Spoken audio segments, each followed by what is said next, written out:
2025 के आईपीएल के लिए जब भी सभी टीम्स एक नए माहौल, नए खिलाड़ियों के साथ अपना कॉम्बिनेशन बना रही थी, तो जिस टीम ने आईपीएल के शुरुआती मैचों में सबसे बेहतरीन प्रदर्शन करके खुद के ऑक्शन पिक्स को सबसे सही साबित किया था, वो थी दिल्ली कैपिटल्स। अपने पहले 4 मैच जीतकर दिल्ली ने सभी को अपनी आंखें मलने पर मजबूर कर दिया था। लेकिन सीजन का एंड आते आते दिल्ली अपने पुराने रंग में लौट आई और अपने लास्ट के 6 मैचों में सिर्फ एक में ही जीत का स्वाद चख पाई और 5वें नंबर पर आकर रह गई। लेकिन ये दिल्ली के प्रोग्रेस का भी साइन था, क्योंकि 2024 में दिल्ली 6ठे पर थी और उससे पिछले साल यानी 2023 में 2वें पर थी। इसलिए दिल्ली जब 2025 के परफॉर्मेंस को एनालिसिस करने बैठी तो उसने बहुत ही सूझबूझ के साथ रिटेंशन और ऑक्शन का गेम खेला, जिसके नतीजे में Faf du Plessis, जेएफएम, Mohit Sharma और दर्शन नालकंडे जैसे खिलाड़ियों को बाहर का रास्ता दिखाया तो डोनोवन फरेरा को राजस्थान भेजकर वहां से दिल्ली के लोकल बॉय नीतीश को ट्रेड किया गया। फिर जब ऑक्शन में उतरे तो कश्मीर के स्टार बॉलर अकीब नबी डार, श्रीलंकन स्टार पथुम निशंका, बाज बॉल के ध्वजवाहक बेन डकैट,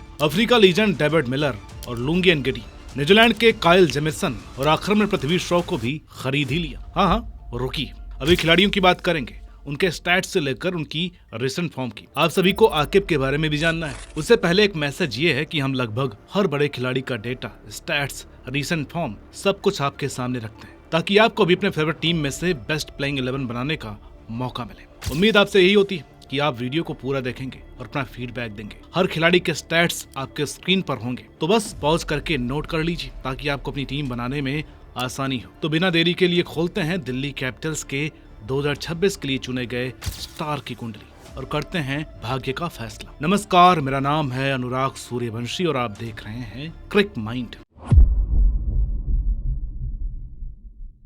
जोश जोश में होश खो बैठने का क्या अंजाम होता है, ये अगर आपको देखना है तो दिल्ली की लास्ट ईयर का परफॉर्मेंस देख करके अंदाजा लगा लीजिए। लेकिन इस साल दिल्ली फूंक फूंक कर कदम रखने वाली है। भाई कोर स्ट्रेंथ से लेकर बेंच तक ऐसा ही देखने में आ रहा है। तो चलिए टीम से मिल लेते हैं। बल्लेबाजों की बात करें तो KL Rahul, Tristan Stubbs, Abhishek Porel, Karun Nair के साथ साथ ऑक्शन पिक्स में Nissanka, Ben Duckett, David Miller, Prithvi Shaw और साहिल परख समेत 9 बैट्समैन दिल्ली की टीम का हिस्सा है। तो वहीं 7 गेंदबाजों की बेंच में कुलदीप यादव, मिचेल स्टार्क, नटराजन, मुकेश कुमार, दुश्मन चमीरा के साथ ऑक्शन में उठाए गए जमीसन एनगिडी आपको नजर आने वाले हैं। हरफन मौलों के मामले में टीम ने 9 प्लेयर्स पर दांव खेला है। अक्षर पटेल, नीतीश राणा, आशुतोष शर्मा, समीर रिजवी, विपराज निगम, माधव तिवारी, त्रिपुराण विजय, अजय मंडल और ऑक्शन के 70 परफॉर्मर आकिब नबी। देखिए, हर साल दिल्ली आती थी, टॉप 6 के बाहर बैठी रहती थी, लोगों का ध्यान बड़ी टीम्स में लगा हुआ करता था। लेकिन लास्ट ईयर दिल्ली कुछ रंग में दिखी। तो इस साल कैसे रंग में है दिल्ली के बल्लेबाज,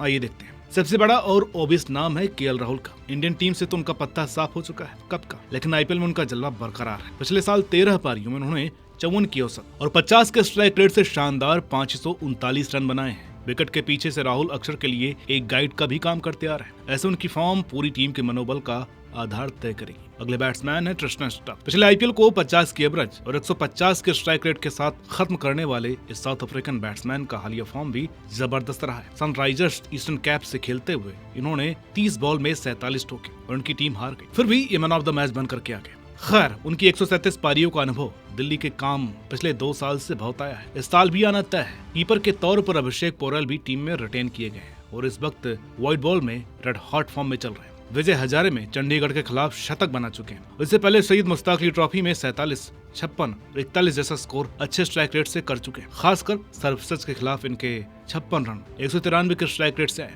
मसला ये कि इन्होंने इस मैच में ओपनिंग की हुई है, क्योंकि इस बार फॉफ नहीं है, तो क्या पता ये ओपनिंग करते दिखे केएल के साथ। लेकिन ये सीन देखने को मिले, इसकी 0 पॉसिबिलिटी है, क्योंकि अब हम पथुम निशंका की बात करने वाले हैं, जिनका कंपटीशन एक और ओवरसीज बैटर बेन डकैट से होगा। पथुम निशंका का यह पहला आईपीएल होगा। बात करें उनके टी20 रिकॉर्ड की तो दिल्ली वालों, ये लड़का 152 पारियों में 4322 रन बना चुका है। हालांकि इनका स्टाइल थोड़ा एंकर किस्म का है, जो कि इनके 132 के स्ट्राइक रेट से साफ साफ झलकता है। लेकिन एशिया कप याद है ना, 107 रन, 58 बॉल्स, 7 चौके, 6 छक्के। वैसे भी 2025 में इन्होंने टी20 इंटरनेशनल में 12 इनिंग्स में 37 की औसत और 149 के स्ट्राइक रेट के साथ 625 रन बनाए हैं। यानी वो नए टी20 टेम्पलेट में सेट हो चुके हैं। बेन डकैट की बात करें तो उनका भी ये पहला आईपीएल होगा, लेकिन उनका टी20 रिकॉर्ड शानदार है।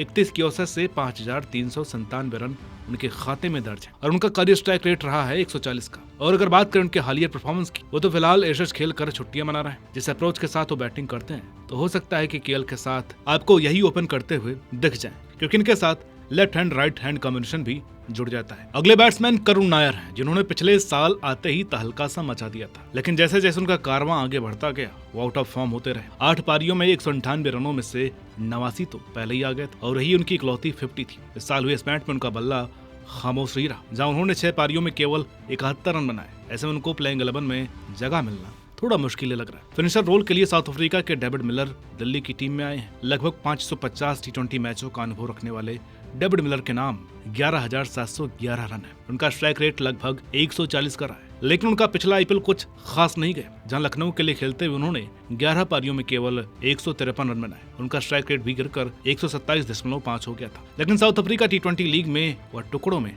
अच्छे खेल रहे हैं। कैपिटल्स के खिलाफ 28 नाबाद और 45 जैसी पारियां। इसके अलावा सनराइजर्स के खिलाफ 71 रन की पारी दिखाती है कि David Miller of and on चल रहे हैं, लेकिन उनका कोई ऑप्शन शायद ही दिल्ली के पास होगा, यानी वो प्लेइंग 11 का हिस्सा होंगे ही होंगे। पृथ्वी शॉ की भी बात कर लेते हैं। वो दिल्ली की टीम में एकदम लास्ट में ही आए। एक लम्हे को लगा था कि कहीं अनसोल्ड ना चले जाए। इस मैच का सीजन भी उनका कुछ खास नहीं गया है। इनिंग में केवल 183 रन ही उनके बल्ले से आए। हालांकि स्ट्राइक रेट जरूर 160 का रहा है, लेकिन एक ओपनर के लिए अच्छा एवरेज भी चाहिए होता है, खास करके जब आपके सामने राहुल, ढकेट, निशंका जैसे कॉम्पिटिटर हो। अब आप ही बताइए कि किन 7 बल्लेबाजों के साथ आप बैटिंग करने उतरेंगे। और अब बात करते हैं ऑलराउंडर्स की। उम्मीद है कोई वीडियो पसंद आ रहा होगा। चलिए कप्तान साहब से पहले जम्मू कश्मीर के स्टार ऑलराउंडर आकिब नबी डार से शुरुआत करते हैं। 8 करोड़ 40 लाख की वैल्यू वाले इस प्लेयर ने 34 टी20 पारियों में 43 विकेट लिए। हालांकि बैटिंग से उनका जादू चलना अभी बाकी है, लेकिन टेस्ट क्रिकेट यानी डोमेस्टिक वनडे करियर में उन्होंने अच्छी बल्लेबाजी की और हाल ही में हैदराबाद की स्टार बैटिंग पैक बॉलिंग के सामने पहले तो और फिर चेज करते हुए 82 गेंदों में 114 रनों की शानदार पारी खेलकर मैच फिनिश किया। इस साल इस मैच में उन्होंने 7 पारियों में 15 विकेट हासिल किए, केवल 7 की इकॉनमी और 10 की शानदार स्ट्राइक रेट के साथ। अब बात कप्तान अक्षर पटेल की। अक्षर का पिछला आईपीएल गेंद से उतना अच्छा नहीं गुजरा जितना कि बल्ले से। नंबर 4 पर आकर उन्होंने बैटिंग में भी एंकर किया और एक्सेलरेट भी किया। 11 पारियों में 157 के स्ट्राइक रेट के साथ 263 रन उन्होंने बना डाले। गेंदबाजी करते हुए उनको केवल 5 सफलता हासिल हुई। हालांकि इस साल उन्होंने डोमेस्टिक टी20 टूर्नामेंट नहीं खेला, लेकिन वो लगातार इंटरनेशनल टी20 खेलने में व्यस्त थे। पिछले 10 मैचों की 7 पारियों में उन्होंने बल्लेबाजी करते हुए 120 रन बनाए, जिनमें उनका बैटिंग एवरेज 30 का है। लेकिन स्ट्राइक रेट थोड़ा सा चिंता पैदा करता है, क्योंकि वह 112 का है। तो गेंदबाजी करते हुए उनके खाते में 7 पारियों में 8 विकेट आए। इस दौरान उन्होंने 7.66 की शानदार इकॉनमी बनाए रखी। इस साल उनके पास एक अच्छी टीम है। देखते हैं कि वो क्या कारनामा अंजाम देते हैं। लोकल बॉय नीतीश राणा को राजस्थान से ट्रेड किया गया है। नीतीश ने इस साल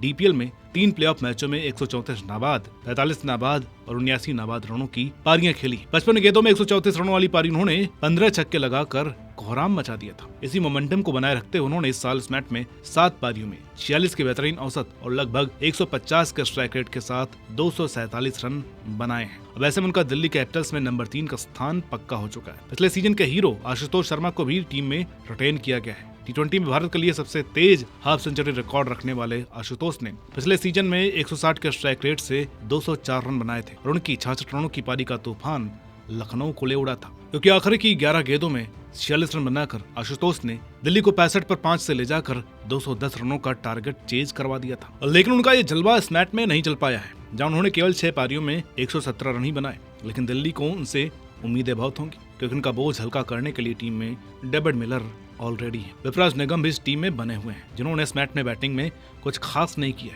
लेकिन शानदार बॉलिंग करते हुए 7 इनिंग्स में 13 विकेट चटकाए, वो भी 7 की इकॉनमी के साथ। समीर रिजू भी दिल्ली का हिस्सा, जिन्होंने इसी इस मैच में 7 इनिंग्स में 191 रन बनाए हैं। अब देखते हैं कि किस किस को मौका देती है दिल्ली की टीम।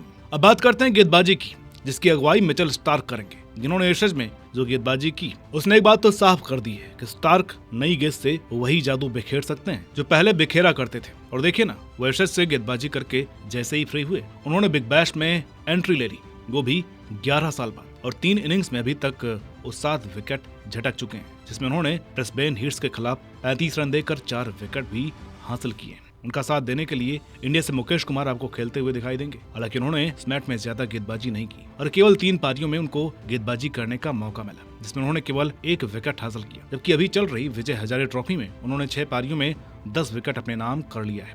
यानी मुकेश कुमार ने वो रकम हासिल कर ली है जिसकी उन्हें सख्त जरूरत पड़ेगी आईपीएल में।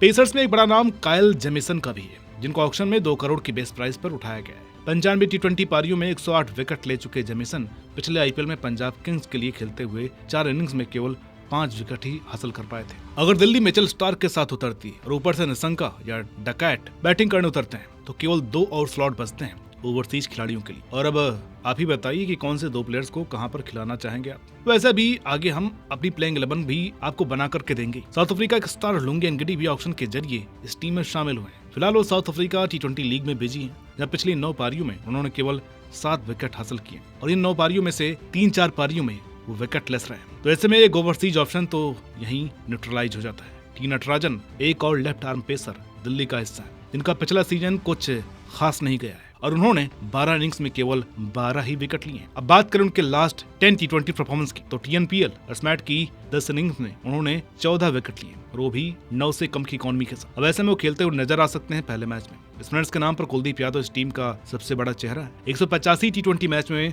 236 विकेट और 7 की इकॉनमी उनको सबसे किफायती गेंदबाजों में शुमार करती है। पिछले साल वो दिल्ली के लिए सबसे ज्यादा किफायती गेंदबाज रहे थे। उन्होंने 13 इनिंग्स में केवल 7.07 की इकॉनमी से रन लुटाए थे और साथ ही 15 विकेट भी हासिल किए थे। अब ऐसे में उनके 4 ओवर्स ही इस टीम का मुस्तकबिल लिखने वाले हैं। एक आखिरी गेंदबाज दुष्मंता चमीरा है, जिन्होंने पाकिस्तान के खिलाफ रावलपिंडी में 20 रन देकर 4 विकेट हासिल किए थे। यहाँ आंकड़ा इसलिए बता रहे हैं क्योंकि रावलपिंडी की हाईवे पिच पर सभी की धुनाई हुई थी, तो आपने हर एक खिलाड़ी के रिसेंट और ओवरऑल स्टैट्स अपनी स्क्रीन पर देख ही लिए होंगे। उम्मीद है आप अपनी प्लेइंग 11 आराम से बना पाएंगे।